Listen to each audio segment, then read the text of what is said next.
Canadians think that boycotting American-made goods or travel to the U.S. is helpful. According to a new Nanos research poll, 4 out of 5 Canadians say that boycotting American-made stuff or avoiding tourism to the United States altogether will strengthen our country's bargaining position in the ongoing trade war launched by President Trump. Imagine the scene.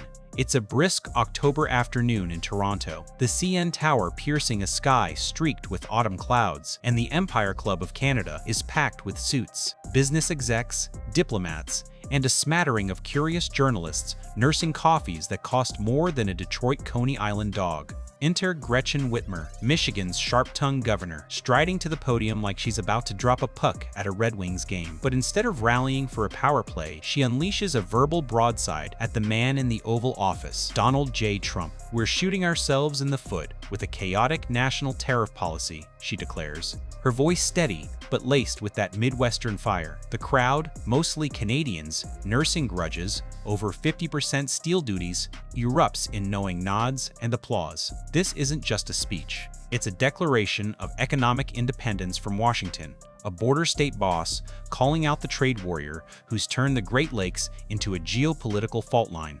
Whitmer blasts Trump's tariffs as madness. That's handing China a golden ticket while hammering Michigan's factories and families. But is this a bold stand for the mitten state, or a savvy shot across the bow in her own political playbook? Today, we're dissecting the dust-up.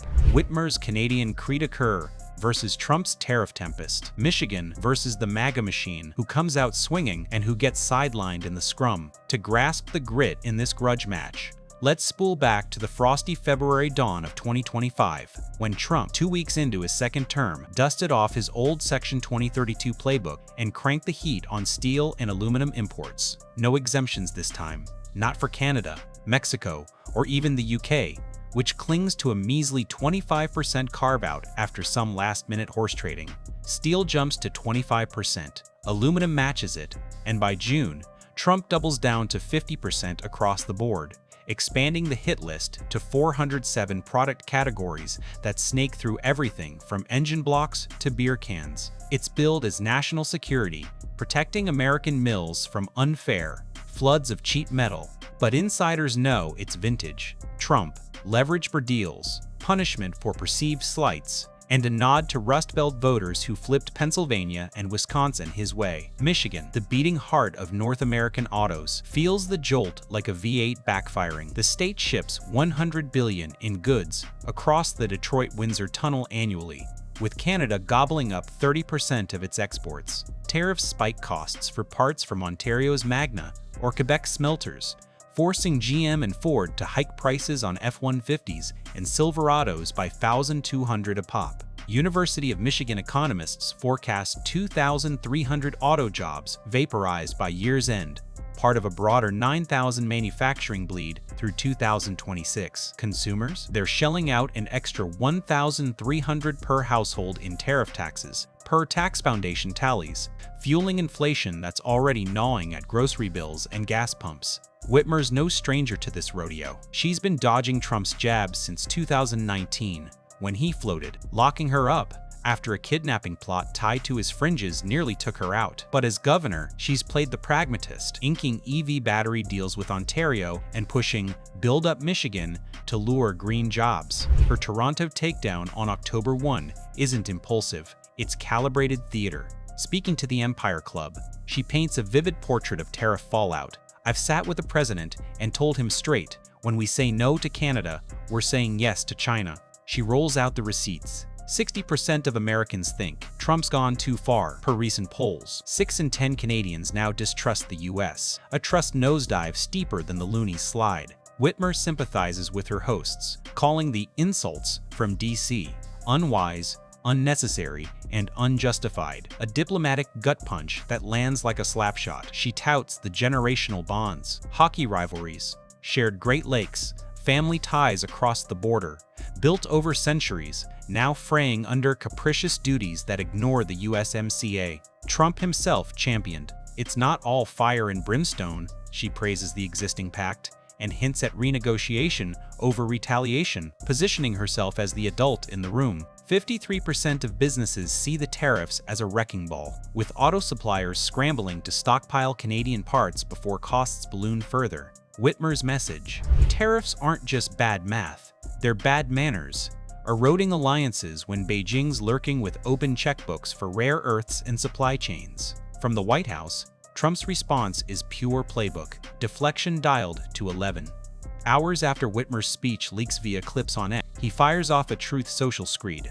Big Gretch is at it again, crying to our friends up north, while Michigan jobs boom under my tariffs. Remember, she begged for meetings. Now she's playing politics with hardworking steelworkers. Sad. It's classic, turning defense into offense, framing her as an elitist out of touch with the forgotten men in Gary and Youngstown, whose mills added 1,400 jobs since February, per Commerce Department stats. Advisors, like Robert Lighthizer, the tariff architect, back him up on Fox. These duties have juiced domestic production, with U.S. steel's output up 12% and wages climbing 8% in the sector. Trump touts it as America First.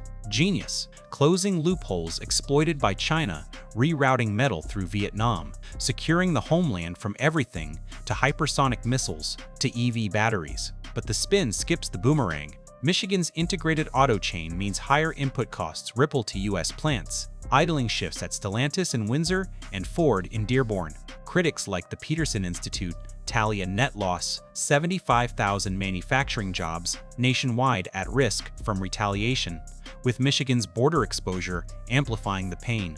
Trump's not budging. He threatens auto-specific levies next, eyeing a 25% hit on imported vehicles that could torch $50 billion in bilateral flows. It's brinkmanship, betting Whitmer's barbs rally his base without alienating swing state moderates who voted him in by 1.5 points last November. Zoom in on Michigan, and this spat crystallizes a state-sized schism: blue-collar backbone versus border blues. The Mittens economy is a tariff tinderbox. Autos employ 600,000 directly, with suppliers in every congressional district weaving steel from Hamilton into frames stamped in Flint. Tariffs have already nudged vehicle prices up 15% since spring, per Kelley Blue Book, crimping sales and stranding 10,000 temps at supplier plants. Windsor Mayor Drew Dilkins warns of casualties on all sides, as Ontario's retaliatory surtaxes on U.S. pork and whiskey boomerang back to Michigan farms and distilleries. Whitmer's pushing countermeasures. $500 million in state incentives for domestic sourcing. Bilateral task forces with Ontario Premier Doug Ford, a Trump pal, turned tariff skeptic, and Oval Office huddles where she lobbies for exemptions tied to joint security pacts. It's yielded crumbs. A 90-day pause on reciprocal duties in April, but no full reprieve. Trump praises her as a very good person in photo ops, yet stiff arms auto carve-outs, using the meetings to burnish his bipartisan bona fides. Democrats sieve.